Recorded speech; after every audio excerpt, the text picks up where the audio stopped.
Hey everybody, this is Blake here. I am going to be reviewing both The Family and Insidious Chapter 2. I'm kind of short on time, so I'm just going to hurry through these movies as fast as possible.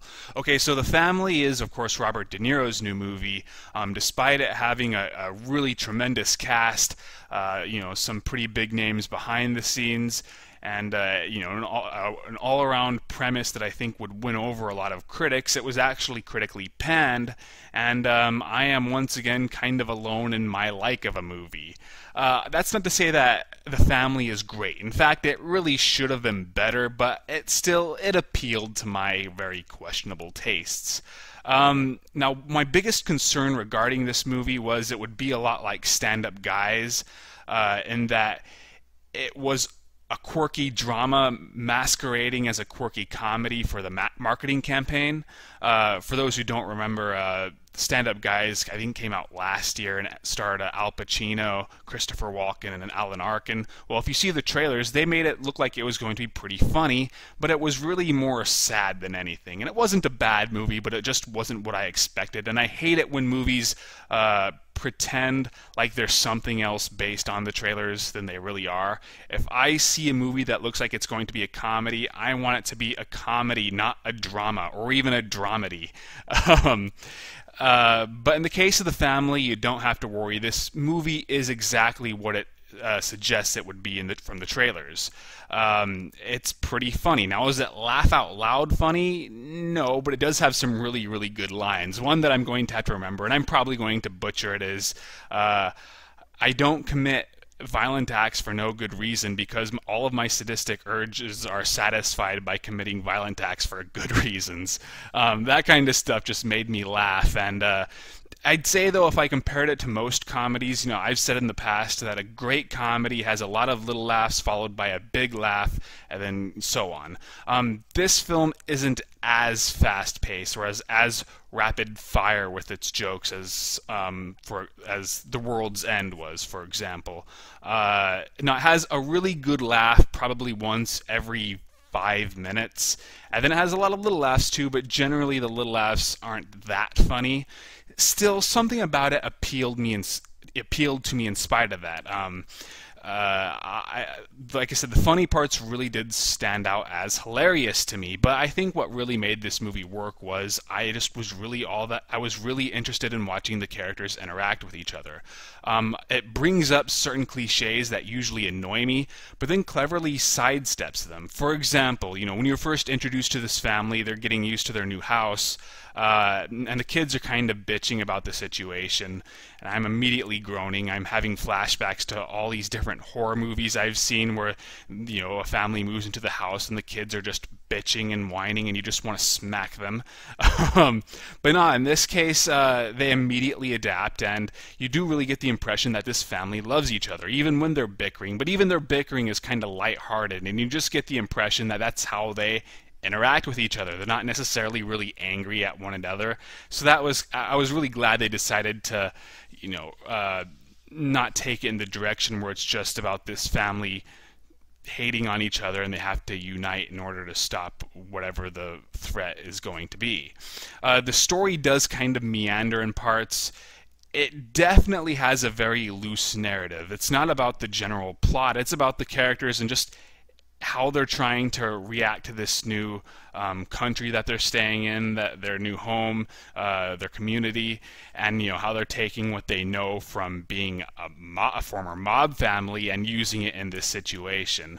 There isn't really a villainous presence until the end. They occasionally will cut to the bad guys who will show up later on, but otherwise it's just a day in the life of these people, and that, I guess, it's kind of leisurely paced, and that might turn off some people. But once again, since I was interested in the characters, I was able to keep.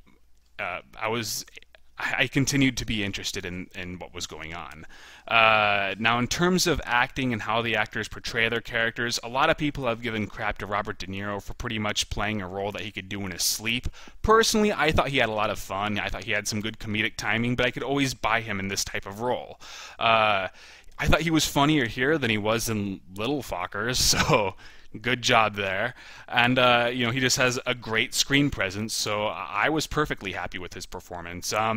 Tommy Lee Jones, on the other hand, well, let's just say that if Robert De Niro can play this role in his sleep, Tommy Lee Jones looks like he's asleep while playing this role. He just looks so bored, but he does fine, and I think his interactions with Robert De Niro were pretty entertaining. But this didn't really require a whole lot of acting on his part, so I was a little disappointed that he was underutilized, and he isn't even in the movie that much. Probably 20 minutes of screen time, maybe 25 minutes if I'm generous. Michelle Pfeiffer was awesome, though. In fact, I honestly thought she stole the show. I like how she could be sweet and charming, but also kind of cold and bitchy. But at the same time, she made that transition in a way that was very believable. You pretty much get the impression that, if she likes you, she could be a sweetheart. But if she doesn't like you, she can be kind of scary. So yeah, I really liked watching her. The daughter, I liked her at first, but I felt her characterization was really inconsistent. When she's introduced, she's shown to be very smart and independent and strong, but over time she becomes kind of emotionally attached to her love interest in the movie, to the point where she kind of becomes unstable in the process. I think I understand where they were going for in terms of her characterization. I don't want to spoil that, but they do give some indications early on that she feels the need that she has to be in control. So when she starts really losing that, it just totally messes her up. So they were trying to develop her. I just think they could have done that a lot better. But I thought the actress did a good job. And same with the kid who played their son. At first he's getting bullied, and you kind of think his arc is going to be that he's going to watch his father and see how his father does things and learn how to stand up for himself. Well, no, actually from the beginning you get the impression that he is very two-faced, and he actually is an incredibly ruthless SOB. But at the same time, he's still likable in spite of all that. The kids, once again, I got to give credit, because they could have easily been this movie's damnation, because when you have a great cast like with Robert De Niro and Tommy Lee Jones, you want to see more of them, not these kids. But I thought the kids really held their own and were fun to watch in their own way. Anything else I could really say about this? I loved the finale. It was incredibly intense, and I didn't think it really harmed the tone either. I was totally into it, but I did feel the actual ending was a bit rushed and lazy. It felt like the writers just had no idea how they wanted to resolve everything, so they just stopped. That disappointed me, but in terms of tone, all right, so Grace from Beyond the Trailer really criticized this movie for its tone, that it was a comedy, but it was also really, really violent, and that is true. I disagree, because for me, the violence in itself is kind of portrayed in a more comedic manner. So, for example, Robert De Niro's is beating this guy with a baseball bat, and the bat breaks, and he kind of looks at it all weird, and he's like, "Okay, I'm not done with you. Hold on." And the scene is kind of portrayed in a lighthearted manner, even though we are witnessing a horrific act of violence. And to me, that honestly established the tone for me, because it was never that much of a whiplash. At no point did I ever feel the violence was all that unsettling. A better example of a movie that did screw up in terms of tone was Kick-Ass 2, because Kick-Ass 2 would go from lighthearted and goofy and silly to incredibly dark and depressing, and I never felt the family was ever that dark or depressing. So the tone didn't bother me, but apparently did bother a lot of people. So if you think that will bug you, then maybe The Family is not for you. So would I recommend The Family? Yes. It's kind of difficult to say, though, whether I think it's a better rental or a theatrical release. I'd say without a doubt watch it in some way, even if it is just as a rental. But if it looks like it would be really interesting to you, and my opinions maybe spoke to you, you think that you might like this movie based on what I said, yeah, I guess I'd go ahead and see it in theaters as a matinee. So moving on to Insidious Chapter 2. Now, I was against Insidious producing a sequel, not because I thought the movie was bad. I actually thought it was pretty good. But I didn't really see a whole lot of content that suggested it would a sequel needed to be made outside of the need for money. For example, Saw, I could see sequels being made from that because it had an interesting serial killer and who had a very interesting gimmick, and I could see that being expanded upon. But the only thing that really stood out in Insidious was The Further. But The Further only was really effective because we didn't see too much of it. So if you show more and more of it, it's going to lose its impact each time. The villains, the problem with the villains is that they didn't really either do much or they resembled other characters. So you had the Darth Maul villain. Yeah, kind of creepy, but at the same time, he reminds us so much of Darth Maul that it's kind of difficult to take it seriously. And the old woman was definitely creepy, but she didn't really do much in the first film. And then the human characters, I wasn't all that interested in following anyway. But also, I kind of was concerned that James Wan used up all of his ideas in terms of scaring his audience and The Conjuring, which I happen to love. But still, Insidious Chapter 2 was made and released, and I watched it, and it was okay. It wasn't necessary. It's definitely a step down from the first Insidious, and even a bigger step down from The Conjuring. But I have to admit, I was entertained. I think this movie's biggest strength is that it's very fast-paced. With most modern-day ghost films, usually it's very slow burn in terms of its use of suspense. So you establish the family around, I don't know, the 30-minute mark. Some weird stuff will start to happen, but it doesn't really pick up until at least the halfway point. The paranormal activities are a pretty good representation of what this genre is all about.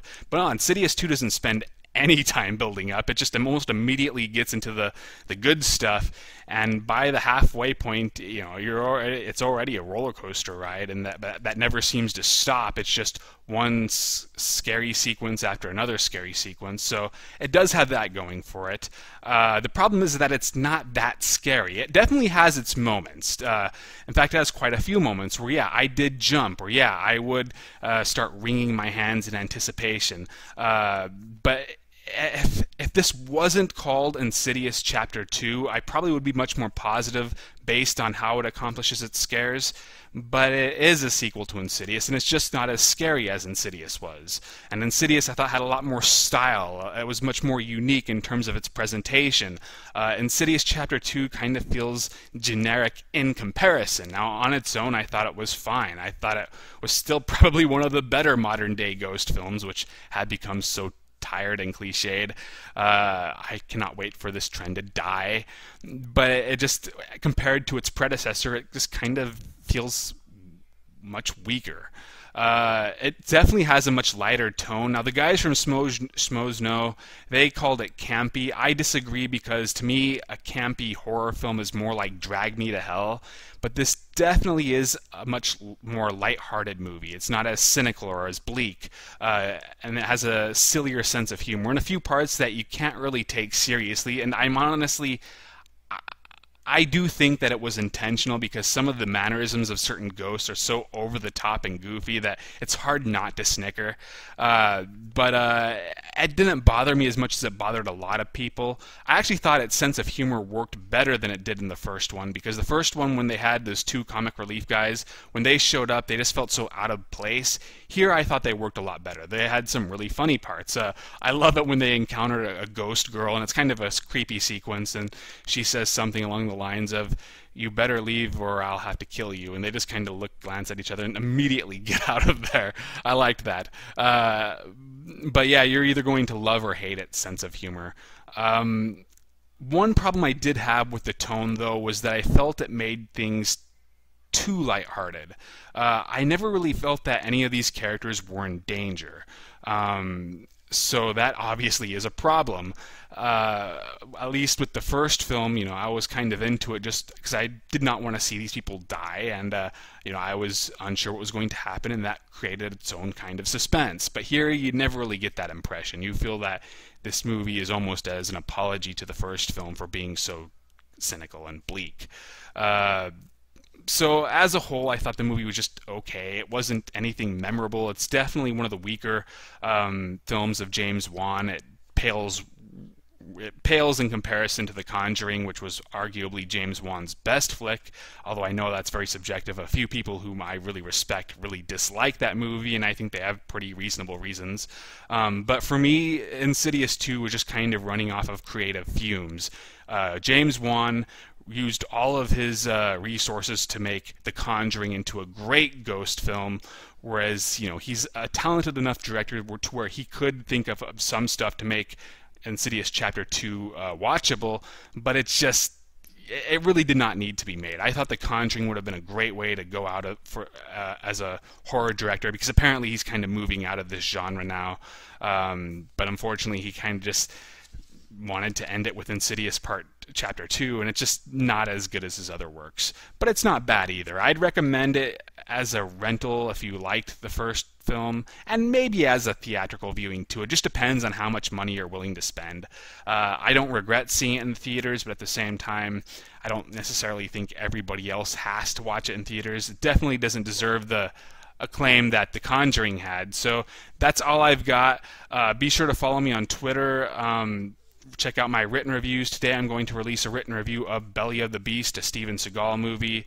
I've also done written reviews of Phantoms, Riddick, and I think that's it. I've been kind of slow on my updating lately. I also did a written review of Insidious Chapter 2, so read that also.